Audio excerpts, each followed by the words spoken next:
jiwa itu merupakan inti dan misi Allah. Tapi Tuhan Allah kita itu hari ini Dia punya hati dan jantung itu ada sama jiwa manusia. Supaya siapa yang bisa tolong orang ini? Karena ini saya punya orang. Nah ini kenapa kita harus menyelamatkan? Ini persoalan ini masalahnya karena kita sudah tahu tadi kebenaran dari Bapak James sudah bicara latar belakang manusia seperti apa. Saya tidak bicara karena semua kita paham.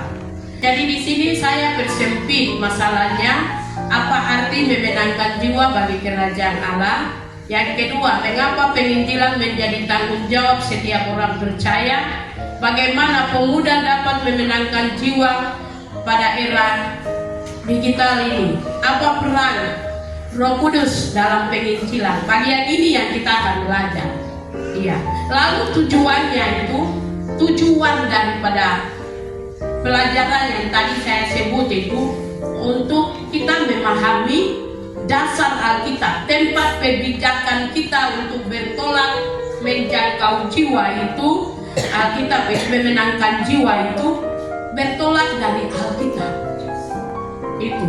Yang kedua itu memiliki hati dan terbeban soal keselamatan jiwa seseorang. Yang berikut itu mengerti peran Roh Kudus di dalam penginjilan.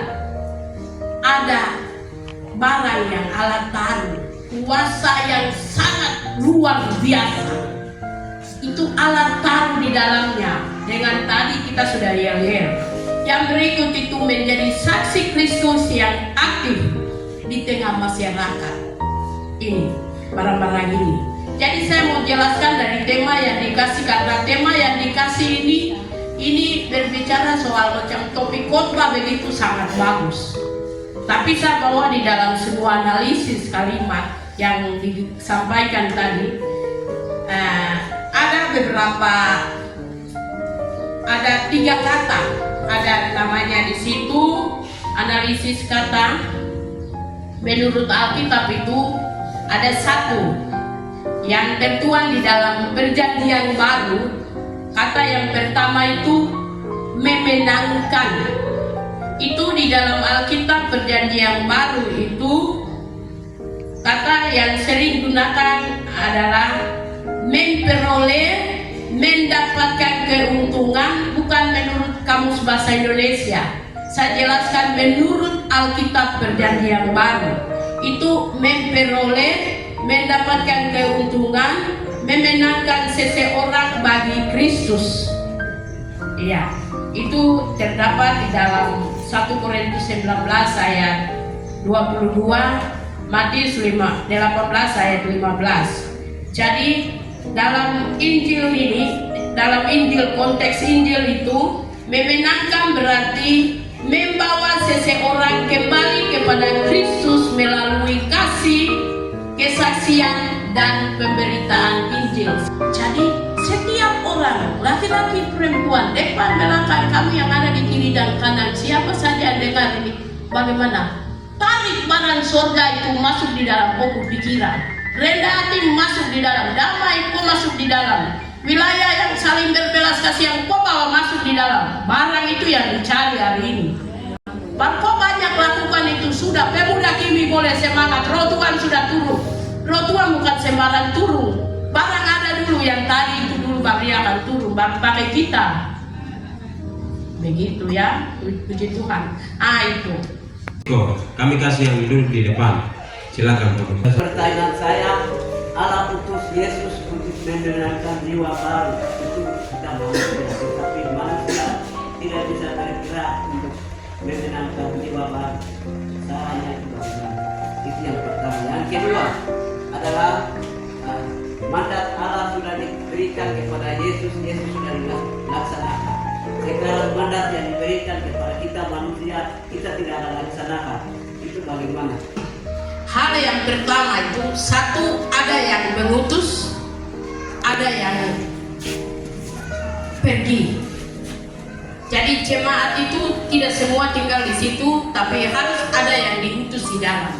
Jadi pertanyaan ini dibilang kembali kepada setiap gereja dan setiap pribadi itu kalau ada yang melayani, karena yang ada di dalam juga jiwa-jiwa, yang pergi juga jiwa. Itu sebabnya ada yang mengutus, ada yang pergi realisasikan. Dua hal ini yang sangat penting. Baru yang tinggal di sini fasilitasi doa, finansial bagi mereka yang pergi melayani. Itu saya pikir dari sisi penginjilan. Kalau Bapak bicara dari sisi macam kayak penempatan gembala sidang begitu, itu dia punya mekanismenya ada. Iya, mekanismenya ada dan itu kembali kepada pemimpin, bukan kewenangan kita. Kalau bagian ini kita tidak bisa intervensi karena otoritas pemimpin. Itu. Terus yang kedua, pertanyaan yang kedua, kenapa kita punya doa jam-jam doa? Nah, ini kenapa ini? Satu cara itu mungkin kita rubah cara dan pelayanan kita. Doa itu gaya kita. Terus satu, karena ancaman ekonomi kencang, akhirnya orang cenderung pada ekonominya sehingga gereja kosong. Satu, ciri-ciri akhir zaman juga bagian ini ada. Orang tidak mau datang berdoa, padahal doa itu penting, tetap berdoa. Mama dulu orang biasa bilang doa itu setiap jam pagi itu orang berdoa sampai kita anak-anak orang banyak bisa jadi sukses. Kalau doa lemah, dampaknya itu pada kita kok anak-anak ke depan. Kita hari ini berdoa atau tidak gitu. Yang penting itu saya mau pikir itu tidak usah lihat Tuhan. Kau tetapkan hari jadi hari yang tetapkan doa. Kasih naik asap di atas. Kita kasih naik asap di atas. Mungkin itu yang saya bisa sampaikan. Bagaimana pemuda dapat memenangkan jiwa dalam era digital. Era digital banyak sosial media, Facebook, IG, Messenger dan lain-lainnya. Di situ kita ambil positifnya saja, membawa pujian atau memberitakan firman melalui HP di tempat yang suci di depan. Apakah itu dapat dimuliakan Tuhan atau tidak? Terima kasih. Ini juga satu alat yang Tuhan kasih kita bisa menjangkau penginjilan dunia. Banyak hamba Tuhan juga pakai memberitakan Injil ini. Dan ada yang bertobat banyak. Saya pikir semua Rasul Paulus bilang itu semua yang baik, semua yang mulia, semua yang sedap, yang bertular dari hati untuk menyembah Tuhan baru kita lakukan. Biarlah semua itu lakukan bagi Dia. Begitu. Tapi motivasinya kalau tidak sehat, tidak siap, itu juga konsekuensinya ada. Jadi waktu kita bicara itu, kalau itu mengandung kuasa Roh Kudus, di sana bisa kena. Kalau itu tidak mengandung kuasa Roh Kudus, jatuh di antara itu persoalan pribadi dengan yang bersangkutan. Begitu. Baik, terima kasih waktunya. Nama saya Enki Agafar, Jemaat Maranatha Memo. Yang menjadi pertanyaan di sini ada tubuh rohania dan ada tubuh jasmania. Tetapi biasa dikatakan bahwa tubuh, jiwa, dan roh. Jadi yang menjadi pertanyaan di sini, saya tidak tanya di bagian tubuh, tetapi jiwa dan roh. Berarti ada tubuh, jiwa, dan roh. Di situ ada 3. Sedangkan di bawah ada tubuh jasmania dan ada tubuh rohania. Jadi bagian jiwa dan roh itu saya kurang pahami. Mohon penjelasan. Terima kasih waktu diberikan. Karena membenarkan jiwa. Jiwa itu berbicara tentang pribadi manusia. Di dalam tubuh kita itu kan Yesus sendiri juga sudah ucapkan dalam hukumnya, di dalam Injil itu, mengasihi Tuhan Allah itu dengan segenap hati, segenap jiwa, segenap. Bukan itu saja, ada satu lagi, kekuatan. Jadi Tuhan sudah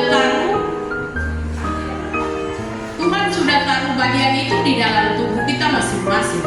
Jiwa itu artinya jiwa yang dimaksudkan di sini.